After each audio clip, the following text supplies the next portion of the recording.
मजहब की दीवारों में हिंदुस्तान को, अगर ऐसा मैं कह रहा हूँ तो ये मत बोलिए आप, ताली मत बजाइए आप। यही तो देश तोड़ने की साजिश है। बात को गहराई से समझिए। मैंने क्या कहा? हिंदू मुस्लिम सिख ईसाई समझो अपनी शान को, मजहब की दीवारों में मत बांटो हिंदुस्तान को। आप खुश हो गए? मैंने आपको बांटा, तू हिंदू, तू मुस्लिम, तू सिख, तू ईसाई। अरे दुनिया ग्लोबल विलेज बन चुकी है भाई। न मैं हिंदू बनूं न तुम मुसलमान बनो, मैं भी इंसान बनूं तुम भी इंसान। जीवन के बुनियादी हक बिजली, सड़क, पानी, चिकित्सा, शिक्षा जब हर बच्चे के पास पहुंचेंगे तो हर बच्चे के भीतर सुप्त विवेकानंद जागेगा, बिल गेट्स बनेगा, सुंदर पिचाई बनेगा, दुनिया को खुशहाल बनाएगा। जय हिंद। जय स्वामी जी, एक सवाल और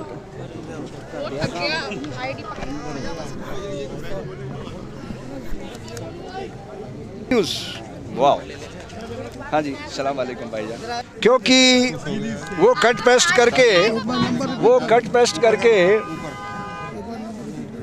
के युग में चल रहे हैं, अर्थ का अनर्थ कर देते हैं। मैं कहता हूँ कि आज मैं अजमेर गया, वो कहते हैं आज मर गया। तो सारी ध्वनि बदल जाती है, क्योंकि वो इतनी ताकत से दिखाते हैं कि लोगों को लगने लगता है कि हाँ ये बात सच है। लेकिन मैं ये कहता हूँ सत्य था, है और रहेगा। झूठ जन्म लेता है, पलता है, बढ़ता है और नष्ट होता रहता है। तो वो झूठ के सहारे चल रहा है, इसलिए थोड़े दिनों में वो अंतिम सांसें गिनेंगे और ये ज़माना सोशल मीडिया का आ जाएगा। इसलिए मैं सोशल मीडिया को आज ही प्रमोट कर रहा हूँ, सीधी सी बात है। कुछ लोगों का मानना है जैसे कि भगवा रंग बीजेपी के ही मतलब उसमें अंडर में है, मतलब बीजेपी को ही सपोर्ट करता है। हाँ। और आज हम यहाँ पर देख रहे हैं कि गाजीपुर बॉर्डर पर आप मौजूद हो, तो इस पर आप क्या कहना चाहोगे? ये सूर्य की पहली और अंतिम किरणें आज तक सूर्य तक कोई पहुँच सका क्या? पहुँच सका कोई? कभी कोई नहीं पहुँच सकता, क्योंकि उसने सारे जगत को प्रकाशित करना होता है। भारतीय ऋषि उसको पहनते थे और क्या कहते थे? सर्वे भवन्तु सुखिना, जगत के सब जीवों का कल्याण होगा, उसमें हमारा कल्याण है, हमें अलग से मांगने की जरूरत नहीं है, ये कह देते। ठीक है, सेफ्रॉन की परिभाषा आ गई। अब रंगों की जो भाषा दी है दुनिया को, डॉक्टर सीवी रमन ने दी है 1930 में, वो भी भारत के वैज्ञानिक थे। 90 सालों में हमने कुछ नहीं किया, खाया पिया भोगा, नष्ट होते गए। प्रकृति ने हमें फिर एक मौका दिया है। भारत की आत्मा को भारत माता का झंडा दे दिया। आत्मा मतलब किसान, धरती पुत्र। वो कह रही कि आओ अब भारत को दुनिया के मस्तक पे सुशोभित करते हैं। वो कैसे होगा? सच्चा लोकतंत्र आएगा तो भारत दुनिया के मस्तक पे सुशोभित होगा। जो यहाँ पे इतना कुछ हो रहा है कि किसानों के लिए कीलें गाड़ दी जाती हैं, जैसा कि बॉर्डर पे तो कीलें गाड़ी के, आपको क्या? तो क्या हो गया भाई? देश 1857 में आज़ादी का आंदोलन शुरू हुआ था ना, 1947 तक आज़ादी का आंदोलन चला। 90 साल असंख्य धर्मयोद्धाओं ने अपने खून से आज़ादी को सींचा कि नहीं सींचा? तो ये खून पे खड़ा हुआ, बलिदान पे ये भारत खड़ा हुआ है, तो ये बलिदान मांगता रहा है। तो किसानों को माध्यम बनाया है उसने, लेकिन अब भारत में एक सच्चे लोकतंत्र का अभ्युदय होगा, ऐसा मेरा विश्वास है। आप यहाँ पे किसानों के समर्थन में आए हो, मतलब आपको सरकार से क्या कहना है? सरकार किधर है? प्राइवेट कंपनी है, नाग, नरेंद्र, अमित, गौतम अडानी कंपनी। सरकार होती तो 2 घंटे में फैसला आ जाता, 2 घंटे भी पूरे नहीं लगते। बोल रहे थे कि किसानों की आय दोगुनी करने के लिए और अच्छा कृषि को लाभदायक बनाने के लिए हम लगे हुए हैं। किसानों की आय 2 गुनी क्या 10 गुनी हो सकती है? जो बजट पास हुआ है उसमें 2 गुनी। किसानों की आय 2 गुनी नहीं 10 गुनी हो सकती है, गारंटी करता हूं मैं। लेकिन उसके लिए तरीका क्या है? भारत में सच्चे लोकतंत्र का आगमन। लोकतंत्र का मतलब समझ रहे हैं? देश के आखिरी आदमी तक आज़ादी की उस सोच को पहुंचाना।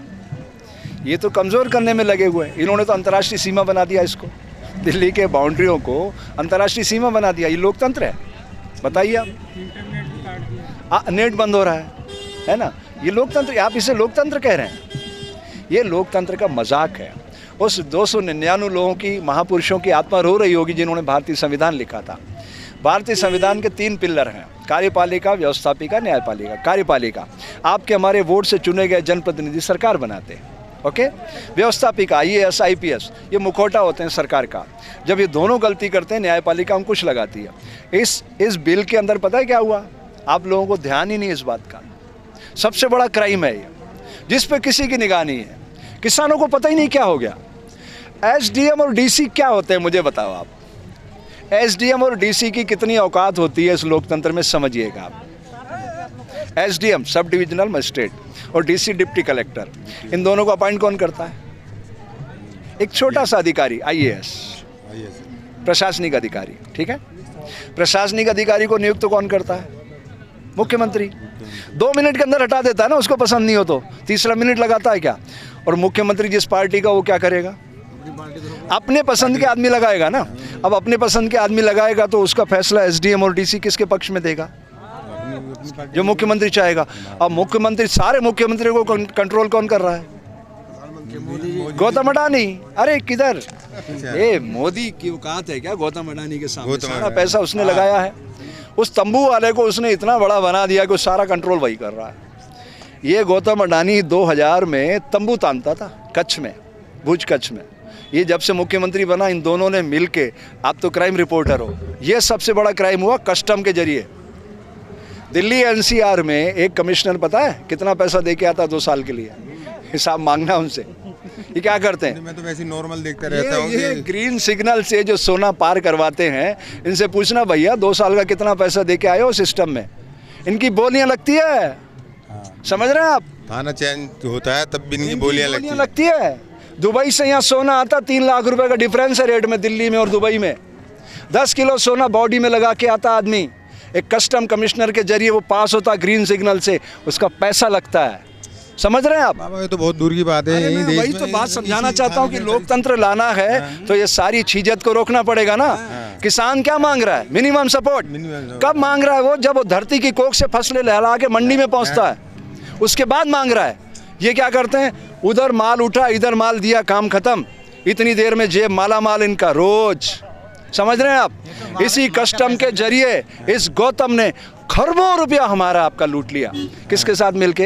इस नरेंद्र मोदी के साथ। तब केंद्र में कौन सरकार थी? कांग्रेस की सरकार थी। तो ये दोनों कहाँ होना चाहिए थे? जेल में होना चाहिए था ना। अभी कहाँ है ये? वो तो पंत प्रधान बन गया। न खाऊंगा न खाने दूंगा। मैं प्रमाण करता हूँ, गुजरात के अंदर गारंटी लेता हूँ आज की तारीख में, ये सोशल मीडिया पे बोल रहा हूँ, रिकॉर्ड पे रखना इस बात को। 370 कश्मीर में हटाया ना इन्होंने। हाँ जी। आप ज़मीन खरीद सकते हो, ये कहना इनका। मुझे गुजरात में ज़मीन खरीदना, मैं खेड़ू नहीं हूँ वहाँ का, नागरिक हूँ मैं वहाँ का। गुजरात का नागरिक हूँ आधार कार्ड में, मैं वहाँ का खेड़ू नहीं हूँ, किसान नहीं हूँ। मुझे 1 बीघा ज़मीन खरीदना है, कितना भी पैसा लग जाए, मुझे खरीद के दिखवा दो आप, पूरे गुजरात में कहीं भी। तो 370 वहाँ मौजूद है। यही तो मतलब होता 370 हटाने का, कि मैं वहाँ ज़मीन खरीद सकता हूँ। तो इसका मतलब गुजरात में 370 लागू है। तो ये कहाँ से आते हैं महाशय? दोनों गृह मंत्री और प्रधानमंत्री कौन से स्टेट से आते हैं? तो पहले 370 वहाँ तो हटाइए। ये सबसे बड़ा क्राइम है। मेरे दोस्त मुक्तानंद को 268 स्कूल दिए इन्होंने। क्या कहा? सब स्कूल हमसे नहीं संभलते, आप संभालो। जहाँ से राष्ट्र का निर्माण होता है, गुजरात में मुक्तानंद को 268 स्कूल दिए इन्होंने चलाने के लिए। नाम बदल बोल रहा हूँ, मुक्तानंद, चेक कर लेना गूगल पे जाके। स्कूल नहीं संभल रहे हैं। जहाँ से राष्ट्र का निर्माण होता है, ये कह रहा तुम संभालो। ठग विद्या इनके हाथ में है। ये दोनों ठग हैं। क्या है ये? ठग। और कौन सी पोस्टों पे बैठ गए हैं ये? गृह मंत्री और प्रधानमंत्री के पोस्ट पे। और भारतीय संविधान सबसे ताकतवर पोस्ट है, यही दोनों देता है। 299 महापुरुषों ने सारी शक्ति केंद्रित करके उस जमाने में संविधान में इन दोनों पोस्टों में रख दी। उस जमाने में लोग झूठ बोलने से डरते थे। 100 बार सोचता था आदमी, कहता था साहब बाल बच्चेदार आदमी हो, झूठ मत बुलवाना। और हमारे देश का पंतप्रधान फर्राटेदार फर्राटेदार फर्राटेदार, झूठ झूठ झूठ। प्रमाण दे रहा हूँ आपको। क्या कहा उसने?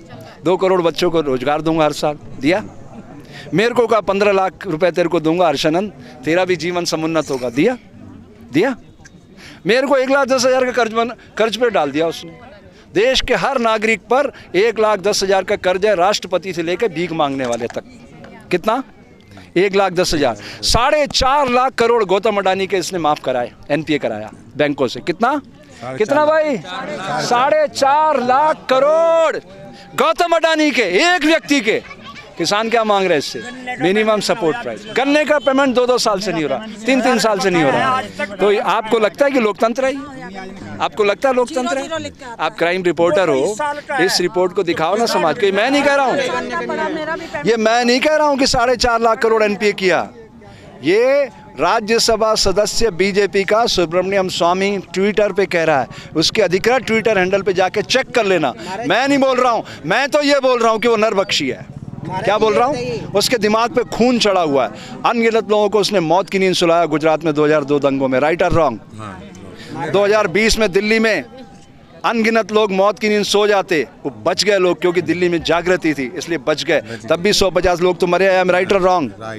तो बताइए आप, ऐसे लोग नरभक्षियों को आप जब मुख्य प्रधान बना दोगे देश का, तो किसानों की आवाज़ सुनेंगे वो? इसलिए मैं कहता हूँ किसानों को कि आओ हम सब मिलकर शुचिता संस्कार सुदर्शन महायज्ञ करते हैं और सारे पंथों के हिंदू मुस्लिम सिख ईसाई जैन बौद्ध सबको बुलाते हैं और कहते हैं प्रकृति से प्रार्थना करो उनको भी सद्बुद्धि मिले और सबसे ज़्यादा सद्बुद्धि हमारे अंदर आए कि हम अपने वोट का सदुपयोग करना सीखें तो भारत में एक सच्चे लोकतंत्र का उदय होगा। जय हिंद। ये बताइए, मोदी जी ने तो घर बार छोड़ दिया है वो देश हित के लिए, तो वो कहाँ ले जाएंगे? यार आप फ्रेम समझो, व्यक्ति व्यक्ति से बड़ी संस्था, संस्था से बड़ा राष्ट्र, राष्ट्र से बड़ी मानवता होती है। आप इस फ्रेम को बदल नहीं सकते। जो 5 एलिमेंट है ना, इसमें धरती माँ, जिस धरती माँ को हम माँ कहते हैं, अंग्रेजी में mother, moral, oral, teacher, honest, enjoy, reconstruction, एक ऐसी धर्म योद्धा जो अपने खून से सींचती है, प्रकृति की बगिया को गुलजार करती है माँ, उसमें 72% पानी है।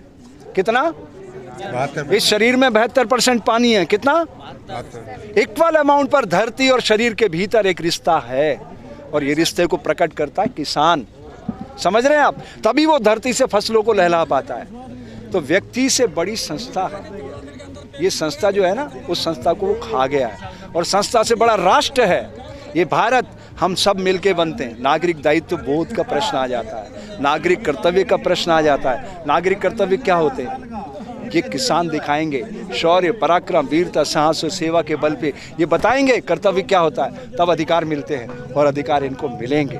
प्रकृति इनको अधिकार दिलवाएगी, ये इस सिस्टम से नहीं ले सकते, मुझे पता है। वो एक कदम पीछे नहीं हटेगा, लेकिन इनको अधिकार पता है कौन दिलाएगी? प्रकृति, क्योंकि ये प्रकृति के पुजारी हैं, इसलिए प्रकृति स्वयं इनकी रक्षा करेगी। मेरा ये रिकॉर्ड रखना, आज नहीं 10 साल बाद आने वाली पीढ़ियों को सुनाना। हो सकता है 10 साल बाद हम इस धरती पे हो ना हो, 64 साल की उम्र है मेरी, लेकिन आने वाली पीढ़ियां इन विचारों को सुनेगी कि एक हर्षानंद आके बोलता था, नैतिक समर्थन करता था किसानों का, कि एक दिन प्रकृति इस आवाज़ को स्वयं बुलंद करेगी और भारत में सच्चे लोकतंत्र की स्थापना करेगी और वो लोकतंत्र दुनिया को खुशहाली की गीत सुनाएगा। ये कहना चाहता हूँ मैं। धन्यवाद। जय हिंद, जय भारत। स्वामी हर्षानंद। हाँ जी। अरे हो गया ना बेटा यार। एक फोटो स्वामी जी, एक फोटो लेना आपके साथ। एक सेल्फी चाहिए। स्वामी जी, एक सेल्फी।